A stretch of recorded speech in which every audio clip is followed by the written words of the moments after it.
조합제 TV 시청자 여러분 안녕하십니까? 정세현 전 통일부 장관은 노무현 정부 때 장관을 지낸 분인데 좀 상식에 어긋나는 발언을 많이 하는 분입니다. 김정은이가 기차를 타고 하노이로 올 때 역에서 내려가지고 담배를 피우고 있는 장면이 일본 언론에 촬영이 되었습니다. 그 옆에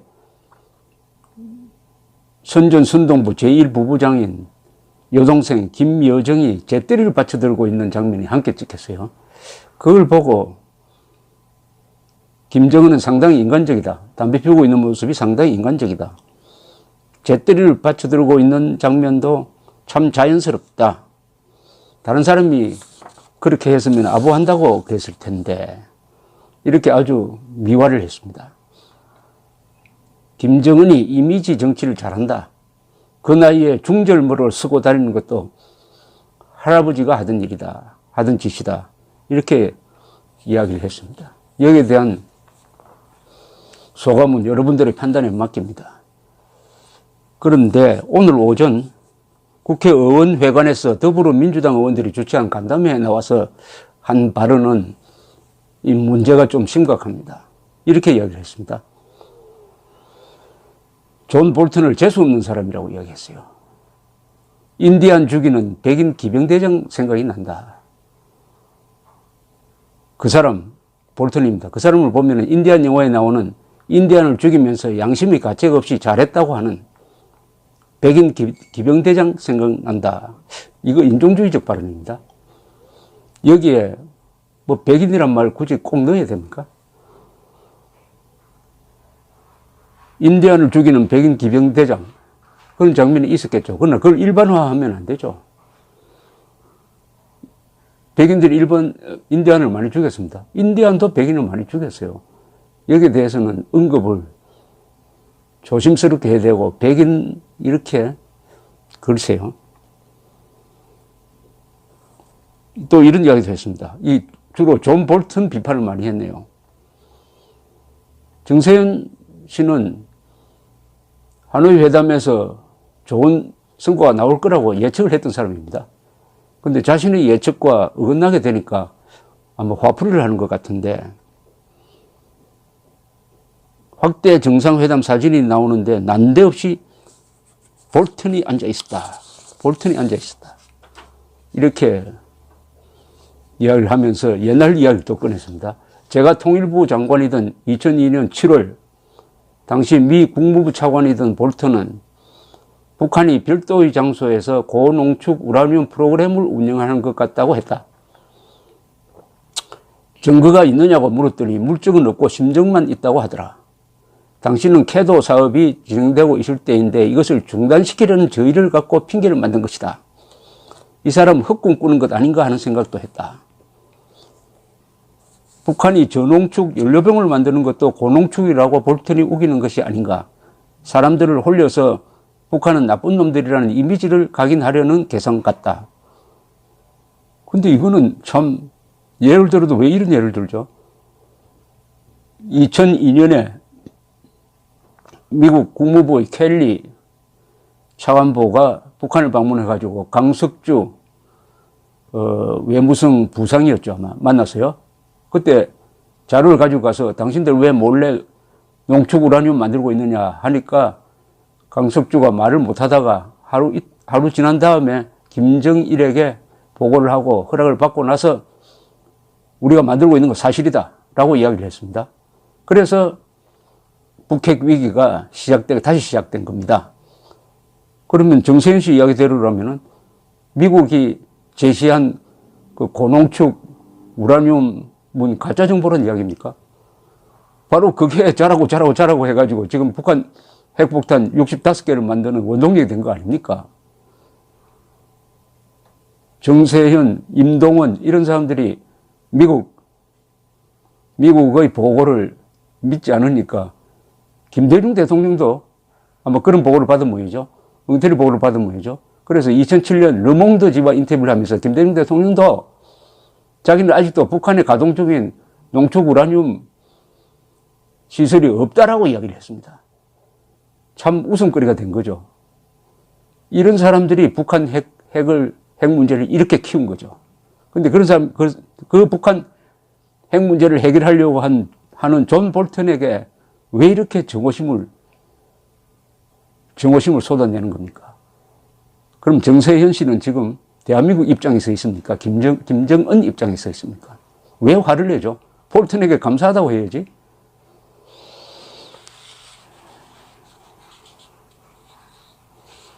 그러면서 이런 이야기를 했습니다. 볼턴이 이번에는 아베 신조 일본 총리의 부탁을 받은 것 같다. 원비어 사건 이야기를 꺼내며 일본인 납치 문제도 이야기했을 것이다. 김정은이 오해할 수밖에 없었다. 그래서 판이 깨졌다고 본다. 아니, 트럼프가 아베 수상 부탁을 받아가지고 일본인 납치자 문제를 이야기를 한 것은 북한 인권 문제를 제기한 건데 우리도 반겨야 될 문제죠. 아베가 잘한 거 아닙니까? 근데 그거 가지고 또 화를 내고 있습니다. 그거 가지고 화를 내고 있어요. 그러면서 이렇게 또 나름대로 해석을 합니다. 정상회담이 끝날 때 김정은이 환히 웃고 있다. 트럼프 대통령이 워싱턴 사정 때문에 미뤄놓고 나중에 만나자. 너무 걱정하지 말아라고 말하지 않았으면 그런 표정이 안 나온다. 코온 청문회가 헤드라인을 장식하는데 속상한 나머지 노딜로 만들었다. 이후 헤드라인은 하노이 회담 결렬로 나갔다. TV 토크쇼를 했던 사람으로서 트럼프 대통령이 감각이 있다. 아무리 그렇지만 신문에 노딜로 나가서 크게 나기 위해서 회담을 깼겠습니까? 회담 합의를 하면 더 좋은데 도저히 트럼프가 받아들일 수 없으니까 김정은에게 그동안 1년 동안 속은 게 거기서 결판이 난 거 아닙니까?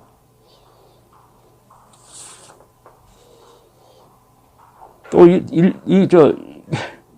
미국, 이런 이야기 또 나왔습니다. 6.25 전쟁이 일어났을 때 미국이 우리에게 밀가루와 옥수수, 분유, 쌀을 주었다. 이승만 전 대통령보다 더 고마운 것이 미국 대통령이었다.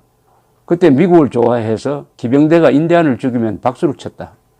우리가 먹을 것 때문에 미국을 좋아하게 된 원리는 남북 관계에서도 불변의 진리다. 그러니까 북한에 지원을 해야 된다는 이야기입니다. 여기 또 왜 인디안 죽이는 이야기가 나옵니까? 인디안 죽이는 이야기가 왜 여기 나옵니까? 어쨌든 지금 하노이 쇼크 이후에 문재인 세력이 지금 억지 논리를 만들고 있습니다. 그것이 이제 일관성이 있어요. 북한 노동신문이 말했던 거하고 좀 비슷합니다. 이 회담 실패한 것 아니다. 앞으로 계속 만날 것이다.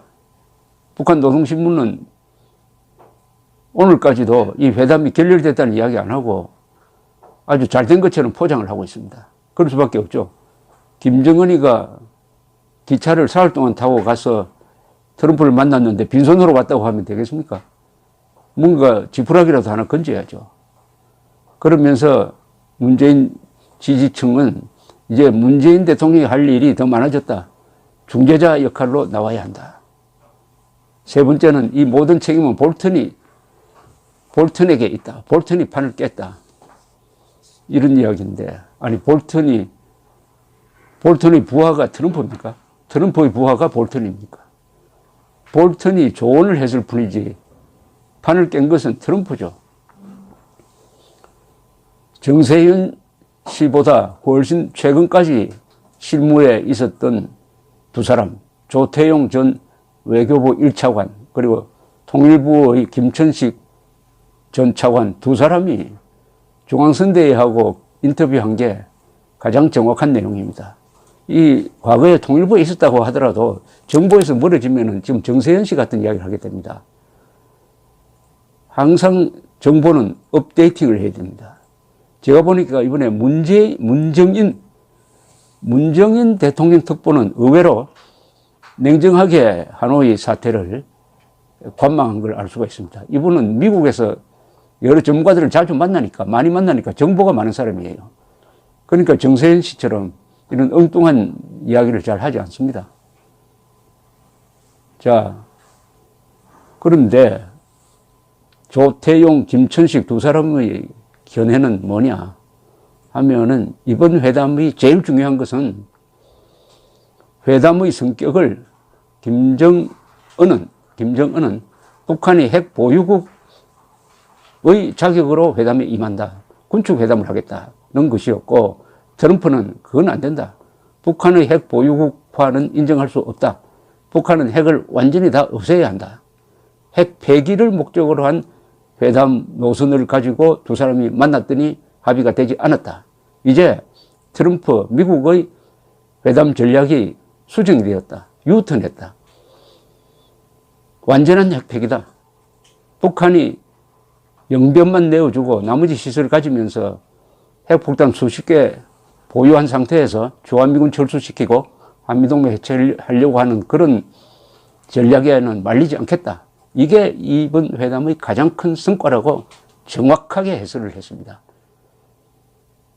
정세현 씨가 볼턴이 재수 없는 사람이라고 하니까 저도 정세현 씨가 재수 없는 사람처럼 보입니다. 말은 가는 말이 좋아요. 오는 말도 좋습니다. 감사합니다.